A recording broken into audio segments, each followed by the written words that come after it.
As some of you know, I recently completed a master's program in counseling psychology. And so it's about 3 years since I was applying to that program. And when I did, I had to write an application letter explaining why I wanted to do this.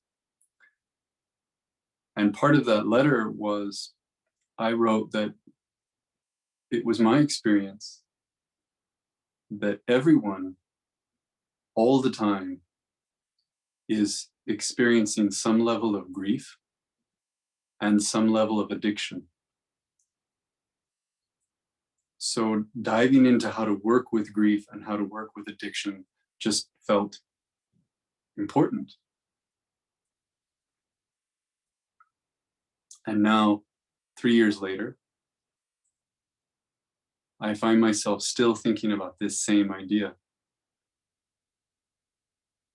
These things that we're experiencing all the time. And that sense for me, or that question, is only heightened by COVID. It's heightened by my own dad dying last year. It's heightened by having more and more opportunities to talk with people about what for them feels wrong.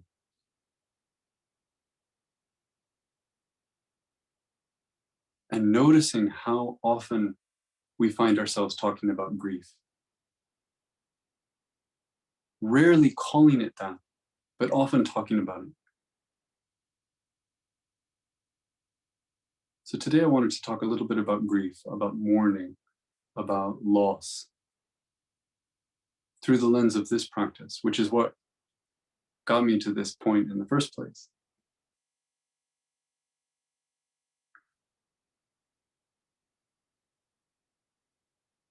The very beginning of the Buddha's story starts with a story of loss. His mother died, and his father is bereft, tries to control that loss. He's told that his son might go in this direction or this direction. And he tries to take the reins and say, okay. I lost something dear to me. I lost someone who was important, but I'm not going to lose my son to some life that I don't understand, to some path that isn't my path. I'm going to keep him close. I'm going to make sure that he walks in my footsteps.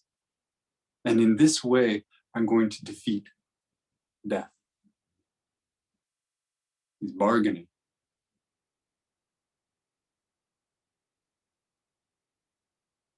And then we push forward to that moment, that day when the Buddha left the palace, and he looked and he saw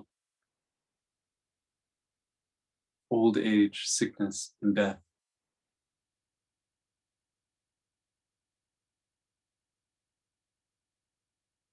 And he asked, is this universal? And he was told yes. And he asked, will this apply to me? And he was told yes. And he had no defenses for this.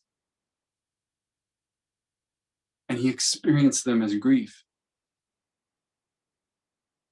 His understanding of the world, whatever it had been prior to that, had been upended in an afternoon. His understanding of future was gone.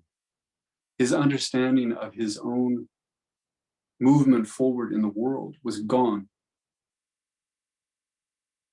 replaced with this set of immutable facts that he couldn't look away from.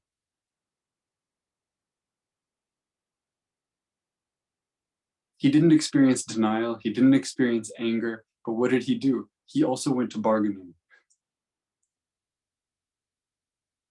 Just like his dad, he said, I'm going to beat this.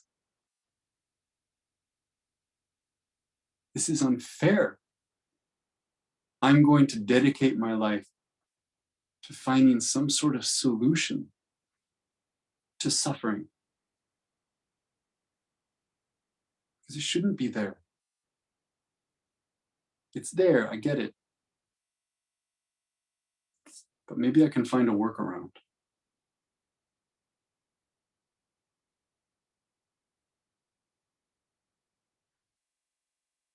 And then we go forward a little further. And these things that he saw become codified as Buddhist teachings. That we are of the nature to grow old, that we are of the nature to get sick, that we're of the nature to die, that we're of the nature to change, and that our actions stay with us and can't be undone.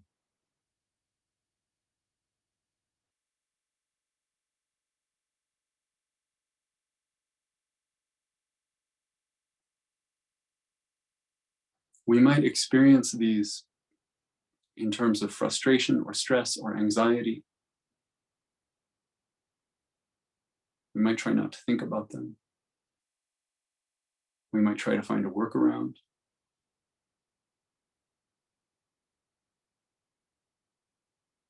But grief is what we're talking about when we're talking about something that can't be changed.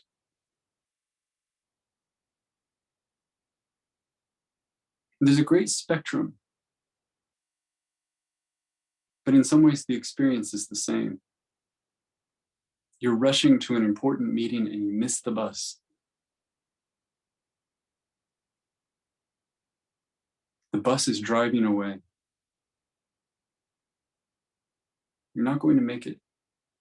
You're not going to make it on time. And these same things that we associate with grief, they're kind of overplayed, but still they're useful. We go through denial. Oh, maybe that wasn't the bus. Maybe the next bus is the bus. And then anger at that bus driver who could have stopped and didn't stop. Or maybe anger at myself because, why couldn't I just get out the door 10 seconds earlier? And then bargaining, and I'm pulling out my phone and I'm thinking, I'm trying to find a new route. I'm sure there must be a way. And then depression. Depression doesn't just mean we're sad. It means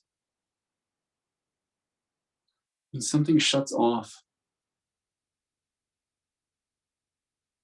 We lose our energy.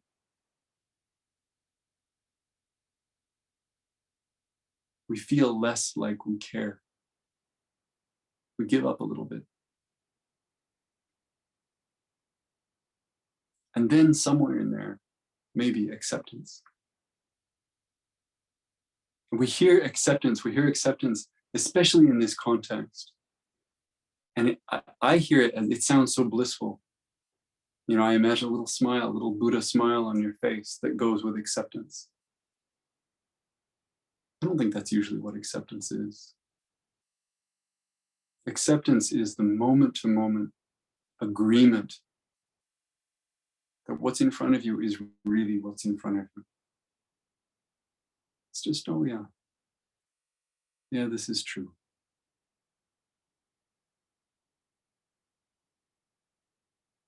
We can experience all of this in a matter of minutes over some hiccup in our day.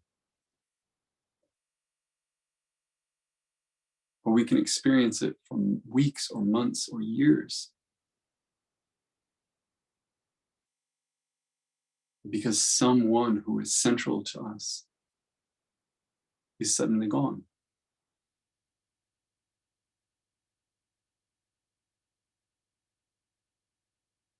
We want to push that away. We want to pull some part of that person toward us. We want to bargain. We want to fight.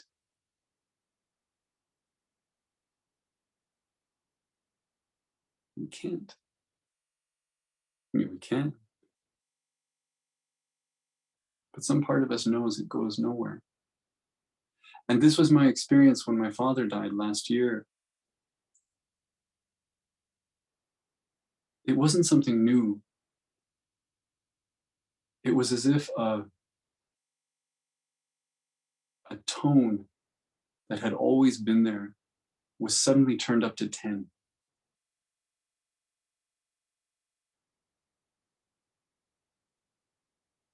Because grief is not new. Grief is not exceptional.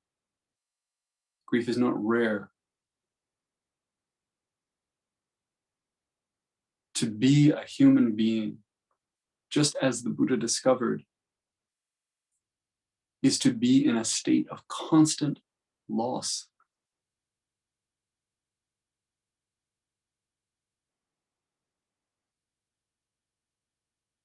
And so how do we work with that?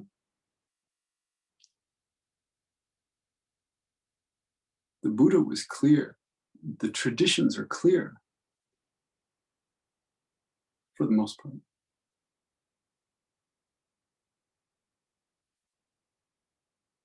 That we deal with this by looking it in the face. We can't simply say we deal with it by accepting it. Accepting it is hard. Accepting comes after something else. Before we can truly accept it, in the sense of having let it go, we have to accept it in the sense of receiving it,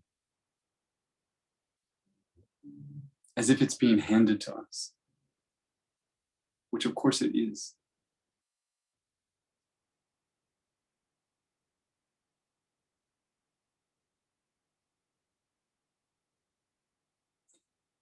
And this tradition asks us to do that directly with the biggest things. You know, I've joked in the past there should be a book called Buddhism for Worst Case Scenarios. But the real joke is that if there were a book called Buddhism for Best Case Scenarios, they would be the same book. Because in the best case scenario and in the worst case scenario, we get sick and we grow old and we die. And everyone around us changes. And we change. And we do things that can't be undone.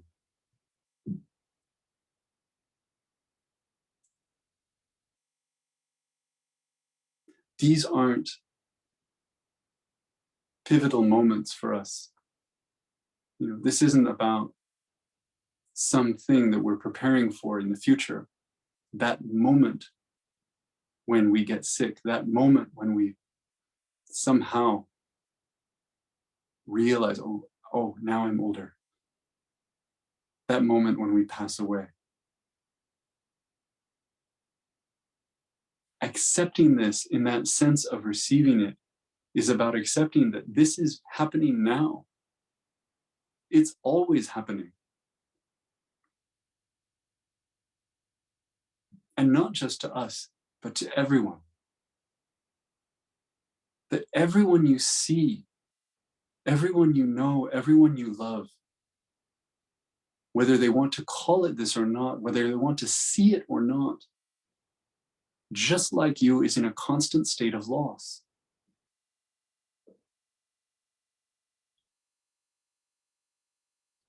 Now I hear myself say that, and I want to say, in case someone else is hearing this in a way I don't intend, I don't mean to say it's all loss. I certainly don't mean to say it's all bad, or that it's all suffering. Not at all.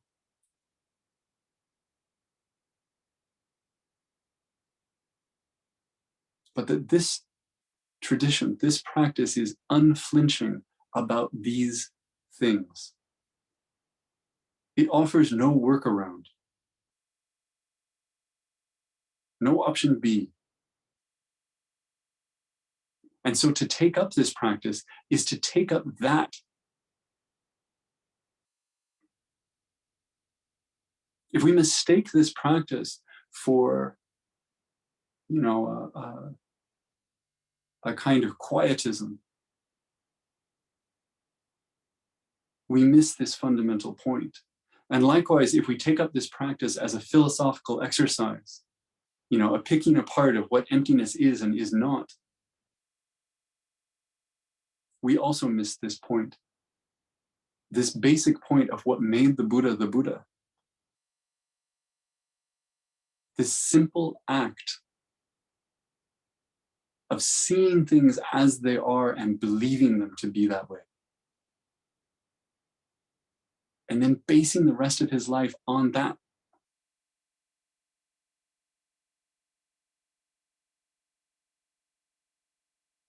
On the new and earth-shaking knowledge that everyone, in every moment,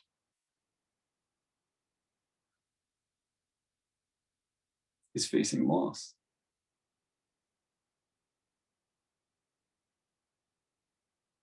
And so we look at the worst case scenarios and we receive them. In this particular tradition, in Zen, we do sit still and we do become quiet,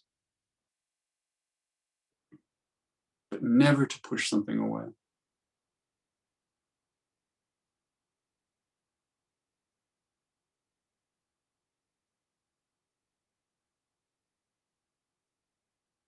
We sit with the reality of our lives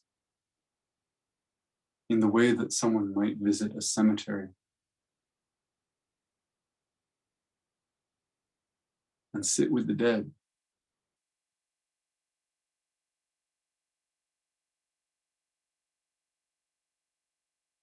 Occupying that space,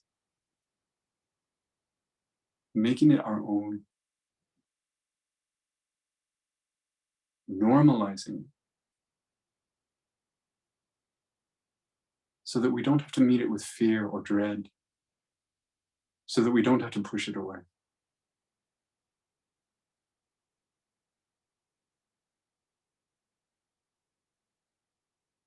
We do this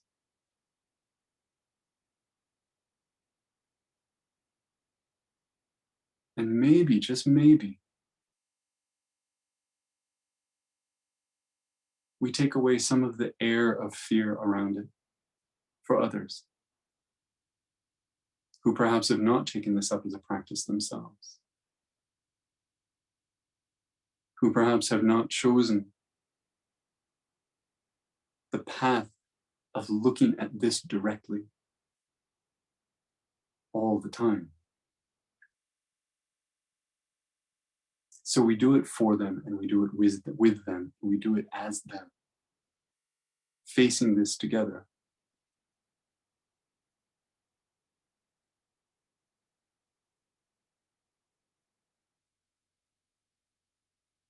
So that when some moment comes along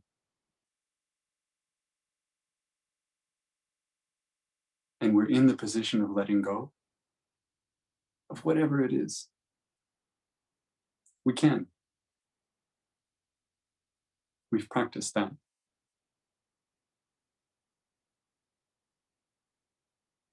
We can focus on vow. We can focus on our work in the world without putting our energy into not looking at this,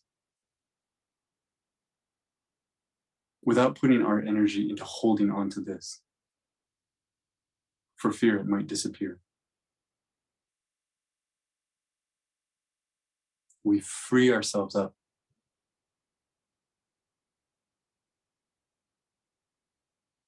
by relaxing our grip on those things that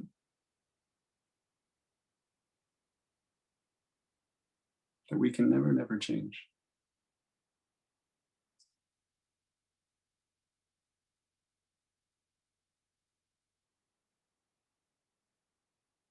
This is, to me, such a beautiful aspect of this practice. Hard sometimes, painful sometimes, counterintuitive most of the time, but beautiful.